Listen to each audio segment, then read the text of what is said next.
Assalamualaikum warahmatullahi wabarakatuh. Berjumpa lagi dalam pelajaran matematika wajib. Untuk kali ini saya akan meneruskan materi yang sebelumnya masih tentang ukuran pemusatan data. Nah, di sini nanti yang akan saya terangkan adalah tentang ukuran pemusatan data kelompok. Nah, sebelum belajar, mari kita berdoa dulu sesuai agama dan keyakinan masing-masing supaya kalian dipermudahkan dalam belajar. Semoga kalian tetap diberi kesehatan, tetap semangat dalam mengikuti pembelajaran dari ini dan tetap semangat juga dalam menyelesaikan semua tugasnya ya. Oke, saya akan membahas tentang ukuran pemusatan data kelompok. Kita lihat ya. Iya, ukuran pemusatan data kelompok. Yang pertama tentu menentukan min. Min itu adalah rata-rata. Jadi min itu rata-rata. Di sini ada data seperti ini. Nah, itu adalah FI kali XI adalah jumlah data frekuensi ke I kali XI. Kemudian jumlah data F itu keseluruhan. Nah, ini akan seperti ini. X adalah rata-rata, XI titik tengah kelas interval ke I, FI adalah frekuensi kelas interval ke I, F adalah frekuensi, dan N adalah banyaknya kelas. Nah, di sini kalau menentukan XI nanti kamu bisa melihat di contoh soal yang sudah saya berikan. Di sana, di situ ada cara menentukan XI. Kemudian kita akan menentukan median. Median itu adalah titik tengah atau membagi data menjadi dua bagian yang sama besar. Lalu rumusnya seperti apa? Rumusnya berbeda dengan untuk data tunggal ya. Di sini ada yang baru. Nah, kita lihat ada L. L itu adalah tepi bawah kelas median. N adalah banyaknya data. FKME adalah frekuensi kumulatif sebelum kelas median. FME adalah frekuensi kelas median. Dan P adalah panjang kelas. Kita lihat caranya menentukan. Diingat, dalam menentukan kelas median itu ada frekuensi kumulatif. Frekuensi kumulatif itu ya penjumlahan dari frekuensi ini. Jadi, kita akan menentukan frekuensi kumulatifnya. Caranya, kita lihat. Ini adalah caranya. 5. Jadi 5 tulis dulu, kemudian 5 ditambah 4 sama dengan 9, 9 ditambah 8 sama dengan 17, 17 ditambah 6 sama dengan 23, dan 23 ditambah 2 sama dengan 25. Jadi sebetulnya jumlah data keseluruhan ini adalah 25. Nanti ketika kamu menyelesaikan soal, ini tidak ditulis tidak apa-apa, jadi langsung yang ditulis yang ini. Frekuensi kumulatifnya yang langsung 5, 9, 17, 23, dan 25. Karena kita akan menentukan letak kelas median, maka yang perlu diingat median itu adalah membagi data menjadi dua bagian yang sama besar. Nah, ini kita lihat, misal letak kelas median adalah setengah kali 25 sama dengan 12,5. 12,5 itu adalah ini datanya ya, data 12,5.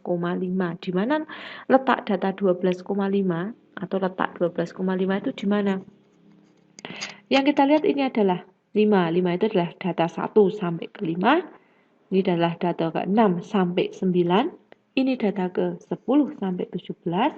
Ini data 18 sampai 23. Dan yang terakhir adalah data ke 24 sampai 25. Karena 12,5 maka terletak di sini. Ya, di data 10 sampai 17. Nah, ini ya sudah saya blok merah, saya beri garis merah. Ini adalah letak kelas median. Lalu kita akan mencari FKME. Nah, misalnya ya, frekuensi kumulatif sebelum kelas median. Ini di sini. Kenapa di sini? Karena ini adalah frekuensi kumulatif kelas median. Maka FKME-nya letaknya di atasnya. Sebelum persis di atasnya. Kita akan menentukan lagi FME. Nah, frekuensi mediannya. Frekuensi mediannya ada di sini. Berarti 8-nya adalah frekuensi kelas median. Lalu kita akan menentukan apa lagi? Panjang kelas. Panjang kelas itu bisa menggunakan tepi atas dikurangi tepi bawah.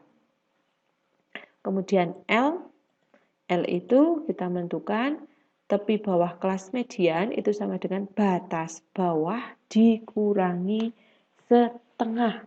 Itu yang dikatakan tepi bawah kelas median. Nah, setelah nanti ini bisa dipahami ya, boleh di screenshot atau bagaimana silahkan. Ini adalah untuk pemahaman awal. Nah, setelah median kita akan menentukan modus. Modus adalah data yang paling sering muncul. Kita lihat rumusnya sangat berbeda dengan yang data tunggal. Kalau data tunggal enak ya, tinggal dilihat, oh yang paling banyak datanya mana, ditulis. Tapi kalau datanya kelompok, kamu harus mencari dengan ini, modus L ditambah D1 per D1 tambah D2 dikali P. Nah, L itu masih sama, tapi bawah kelas modus, P adalah panjang kelas. Nah, yang baru adalah D1 dan D2. Selisih frekuensi kelas modus dengan kelas sebelumnya, selisih frekuensi kelas modus dengan kelas sesudahnya. Misalnya ini datanya masih sama tapi berbeda, modus tidak menggunakan frekuensi kumulatif, jadi tidak perlu ditulis ya. Ini masih sama rumusnya. Ini untuk tepi bawah kelas modus, ini untuk panjang kelas ya. Nah, karena modus itu adalah data yang paling banyak atau yang paling sering muncul, maka kita langsung bisa melihat 8. 8 itu adalah data yang paling sering muncul. Nah, ini adalah letak frekuensi kelas modus. Kita akan menentukan D1, di mana D1 selisih frekuensi kelas modus dengan kelas sebelumnya. Ini letak D1, 8 dikurangi 4. Ingat ya, 8 dikurangi 4. Yang kedua adalah D2, 8 dikurangi 6. Itu letaknya, jadi diingat ya. Nah, ini adalah panjang kelasnya ya, TA min TB. Diingat, D1 itu adalah selisih frekuensi kelas modus dengan kelas sebelumnya. Kelas modus, kelas sebelumnya dikurangi 8 dikurangi 4. Yang D2, frekuensi kelas modus dengan kelas sesudahnya, 8 dikurangi 6. Selanjutnya kita akan menentukan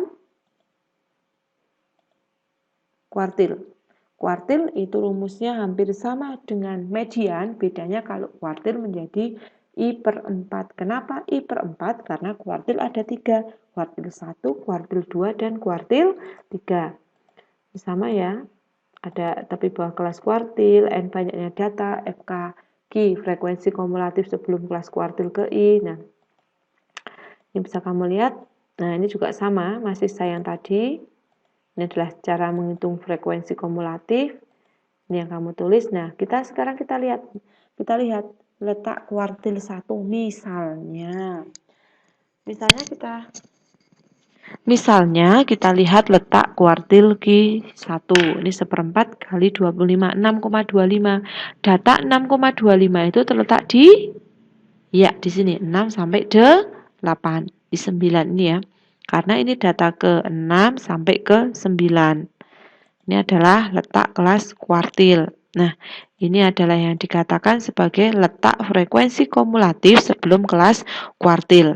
Kemudian ini yang dikatakan sebagai letak frekuensi atau frekuensi kelas kuartil. Ada lagi yang dibutuhkan? Kalau yang namanya panjang kelas itu masih sama seperti yang sebelumnya ya. Jadi kalau panjang kelas, kemudian tepi bawah kelas kuartil, itu caranya sama, tinggal 6 ini dikurangi setengah, ini juga sudah sama di sebelumnya ada. Oke, selanjutnya setelah kuartil, kita akan menentukan desil. Nah, desil itu sama persis dengan rumus median dan kuartil, hanya bedanya diganti dengan 1/10. Ini DI persis sama caranya mencari. Nah, ini ya keterangannya.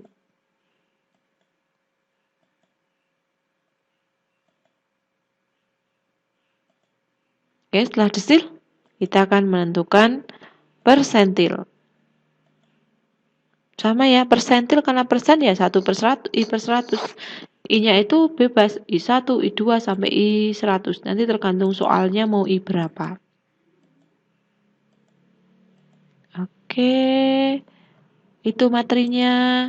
Nah itu ya, ternyata materinya itu sedikit sekali. Sebetulnya rumusnya yang perlu kamu ingat-ingat hanya 3, min, median, modus. Karena untuk kuartil, desil, dan persentil itu rumusnya sama dengan median. Kalau median membagi data menjadi 2 bagian, makanya menjadi setengah. Kuartil menjadi I/4, desil menjadi I/10, dan persentil menjadi I/100. Rumusnya sama semua ya. Oke, tugasnya apa ya? Sebetulnya kalau akhir gini yuk sebel ya ada tugas, tapi memang ini harus kalian lalui ya. Tugasnya kalian dulu sebelum ini sudah saya suruh membuat data yang sudah kalian cari masing-masing dalam bentuk tabel. Nah sekarang datanya itu silahkan kamu cari min, median, modus, kuartil 1 dan kuartil 3. Nah, data yang jika ada yang belum mempunyai data, otomatis karena ini tugasnya beruntun ya, jadi ini terstruktur dari depan sampai belakang, nanti tugasnya akan sama, ini menentukan min, median, modus, kuartil 1 dan kuartil 3 ini karena diambilkan dari tugas sebelumnya, maka jika kalian belum mengerjakan tugas sebelumnya, maka kalian harus mengerjakan dari tugas pertama terlebih dahulu. Nah ini ya, jangan lupa datanya, saya tidak membuatkan data buat kalian, datanya sudah kalian buat sendiri, maka yang kalian cari itu sesuai data tugas 3 yang sudah kalian kirimkan ke saya ya, itu ya. Jadi kalian menentukan min, median, modus, kuartil 1 dan kuartil 3. Kumpulkan di GCR dalam bentuk PDF. Jika kesulitan, bisa dengan foto biasa. Jadi jika memang HP-nya sudah support PDF, silakan dikirim dalam bentuk PDF. Tapi kalau memang HP-nya kesulitan, tidak usah dipaksa. Kamu boleh menggunakan foto biasa. Dan jika ada yang kesulitan masuk GCR, kamu boleh mengumpulkan ke saya via Telegram. Ingat, hanya akan saya buka ketika sudah saya koreksi ya. Ingat ya, jadi tidak usah sakit hati kalau lama tidak saya buka. Oke, itu yang bisa saya sampaikan materinya. Semoga membantu kalian dalam belajar. Semoga ilmunya nanti bermanfaat. Terima kasih dan selamat belajar. Jangan lupa kalian tetap 3M ya. Memakai masker jika bepergian, kemudian menjaga jarak, jangan terlalu berdekatan dengan teman-teman atau mungkin kumpul-kumpul dengan teman-temannya juga tetap jaga jarak. Kemudian jangan lupa selalu cuci tangan. Intinya kalian harus melaksanakan pola hidup bersih, oke? Terima kasih. Semoga penjelasan saya membantu. Jika kesulitan nanti kalian bisa langsung tanya ke saya, Japri. Insya Allah saya ready, oke? Terima kasih. Wassalamualaikum warahmatullahi wabarakatuh.